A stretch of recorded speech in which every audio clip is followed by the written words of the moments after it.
Tema Alkitab hari ini dari kitab 2 Raja-Raja pasalnya yang ke-14, Amazia Raja Yehuda.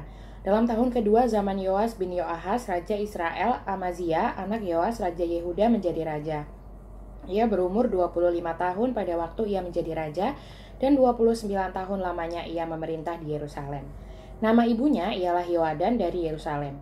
Ia melakukan apa yang benar di mata Tuhan, hanya bukan seperti Daud, bapa leluhurnya. Ia berbuat tepat seperti yang diperbuat Yoas, ayahnya. Namun demikian, bukit-bukit pengorbanan tidaklah dijauhkan. Bangsa itu masih mempersembahkan dan membakar korban di bukit-bukit itu. Segera sesudah kuasa kerajaan itu kokoh di tangannya, dibunuhnyalah pegawai-pegawainya yang telah membunuh raja, yaitu ayahnya. Tetapi anak-anak para pembunuh itu tidak dihukum mati olehnya, seperti yang tertulis dalam kitab Taurat Musa, di mana Tuhan telah memberi perintah, janganlah ayah dihukum mati karena anaknya, janganlah juga anak dihukum mati karena ayahnya. Melainkan setiap orang harus dihukum mati karena dosanya sendiri. Ia mengalahkan Edom di lembah Asin, 10.000 orang banyaknya, dan merebut Sela dalam peperangan itu, lalu didamaiinyalah kota itu Yokteel. Begitulah sampai hari ini. Pada waktu itu Amazia menyuruh utusan kepada Yoas bin Yoahas bin Yehu, Raja Israel, mengatakan, "Mari kita mengadu tenaga." Tetapi Yoas, Raja Israel, menyuruh orang kepada Amazia, Raja Yehuda, mengatakan, "Rumput duri yang di gunung Libanon mengirim pesan kepada pohon aras yang di gunung Libanon, bunyinya, berikanlah anakmu perempuan kepada anakku laki-laki menjadi istrinya."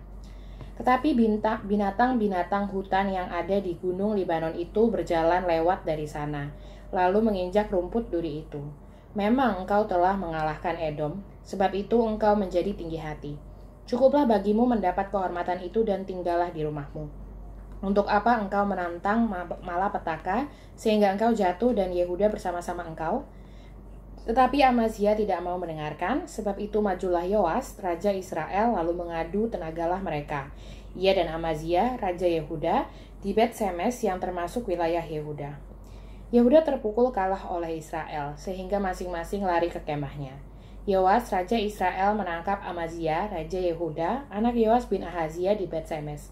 Lalu Yoas masuk ke Yerusalem dan membongkar tembok Yerusalem dari pintu gerbang Efraim sampai ke pintu gerbang sudut, 400 hasta panjangnya.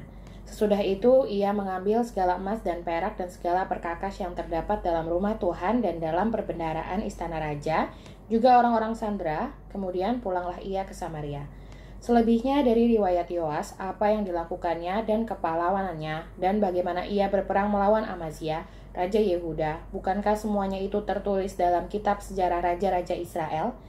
Kemudian Yoas mendapat perhentian bersama-sama dengan nenek moyangnya, dan ia dikuburkan di Samaria di samping raja-raja Israel.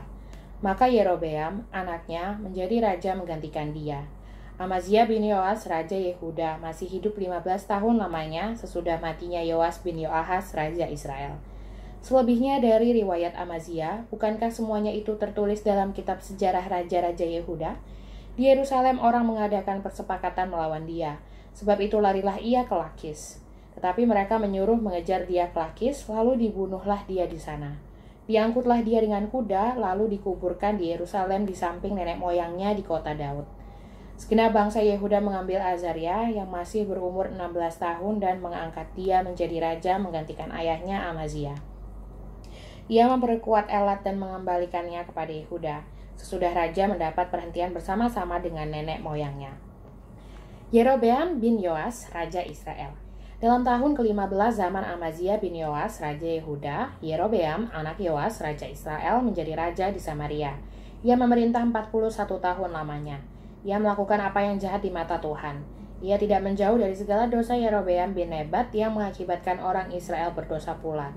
Ia mengembalikan daerah Israel dari jalan masuk ke Hamat sampai ke Laut Araba sesuai dengan firman Tuhan, Allah Israel, yang telah diucapkannya dengan perantaraan hambanya, Nabi Yunus bin Amitai dari Gad Hefer.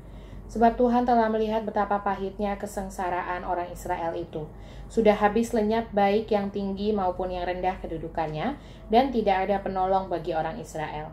Tetapi Tuhan tidak mengatakan bahwa ia akan menghapuskan nama Israel dari kolong langit.